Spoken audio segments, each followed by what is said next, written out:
quickly, what is work sharing? Work sharing is something that's very unfamiliar in the US, although it's used in some countries like Germany much more frequently. Basically, work time is reduced, and that's what's sometimes called a furlough. The employer pays a reduced proportion of your salary, so they lower their payroll costs, but the government makes up the difference. So the employee is what we call kept whole, or they keep their original salary level. So that's really important. We've had a lot of questions about, you know, who's going to lose the most in their paycheck, or I'm already on reduced salary because I'm on sabbatical. The proposal, and you'll see from the chart, keeps everybody at their current income, and I think that's really important to keep in mind. How can it work for us? We have proposed a plan that will both safeguard our own income and realize a significant savings, tens of millions of dollars, maybe around $100 million for the university, that will put it on a firm financial footing, make sure that we can address the current crisis and take advantage of a very, very short-term federal program that runs out at the end of July that allows us to do this. I don't want to talk too much at you, so I'm trying to guess at the right level of detail, but you'll ask me later if I should have said more. This is just the legislative action, both federal and state, that enables this. There's some discussion in the New Jersey press about a law that's on Governor Murphy's desk now. If he signs it, doesn't sign it, conditionally vetoes it, we don't believe it affects our ability to implement this program, and that's the advice of the New Jersey Commissioner of Labor. So we feel good about that. When you hear this in the New Jersey press, we're following that closely, and we're in good dialogue. So this is what you want to know. How can I possibly be furloughed and keep my take-home pay, right? Doesn't a furlough mean I'm losing my pay? And so we have some examples about how these programs work. There's also, this is again spelled out in the link that you have. Just an example would be if someone's making $70,000, you can calculate your weekly base. We get paid bi-weekly, so your gross in your paycheck is double that number. If they were furloughed for 60%, in other words, they were only working 2 days a week, they were off 3 days a week, they would get 40%, the proportional amount of their Rutgers paycheck. From state unemployment, they would get an additional amount, and that's calculated based on what you were making before, and it caps out at a certain amount. And we've done very careful calculations about these caps. Then you would also get $600 a week. That's flat for everybody from this CARES Act federal benefit, which says anybody receiving any state unemployment benefit at all gets an additional federal infusion of $600 a week. So what does that look like? It looks like 40% of your Rutgers salary, the payment from state unemployment plus $600, that puts you at $1,566, which is actually $220 above your usual weekly take-home salary. So there are many workers, and you can see in this chart that I'll show, who would actually come out a bit ahead in a program like this.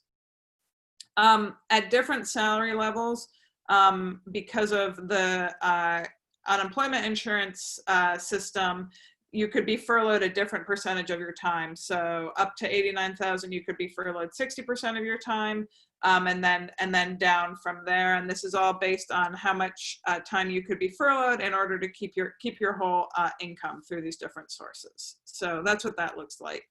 This chart, I'm sure I'm going to go through it too quickly, and you're going to want more or less or different time on it.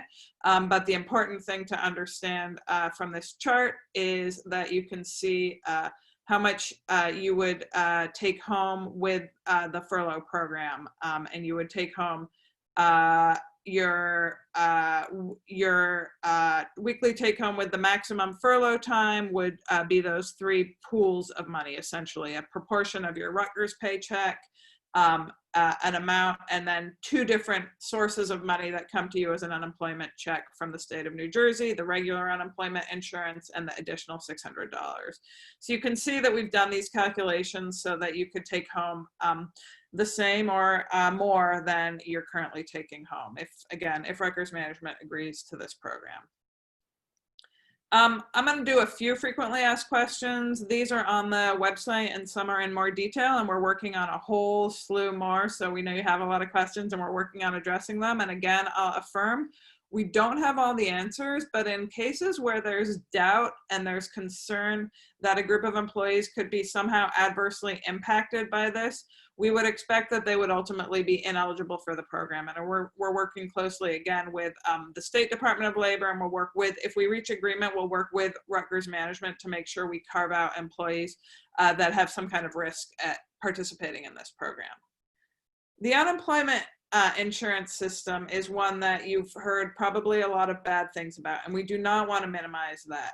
We know that it's a hardship to go and tangle in bureaucracy and tangle in potentially creaky old computer systems in order to get an unemployment insurance check. We understand that, and that's our part of the shared sacrifice in order to protect the most vulnerable and not have layoffs. But the bottom line is that this system would be approved by the state and agreed to by Rutgers management on the basis that the eligibility is completely clear. So while the computer system, the filing might be cumbersome and something none of us would prefer to do, we will get our payments, and people again will receive their entire usual income. Again, this is all if management accepts this proposal, and the reason for the proposal is to realize $100 million in federal support. We think that, you know, for those of you that apply to NIH or NSF grants, you would probably do significant work if you could bring in $100 million to the university. We would all fight if there were a legislative battle to get that kind of money to come to our institution. So we think it's a lift, but it's a lift we're willing to make. Questions about where you live. Unemployment insurance is based on where you work. We work in New Jersey, so we'd be covered by the New Jersey system. There's lots of questions about people that would be not eligible or who think they aren't eligible. We have essential workers, so frontline healthcare workers we don't think can reduce their hours.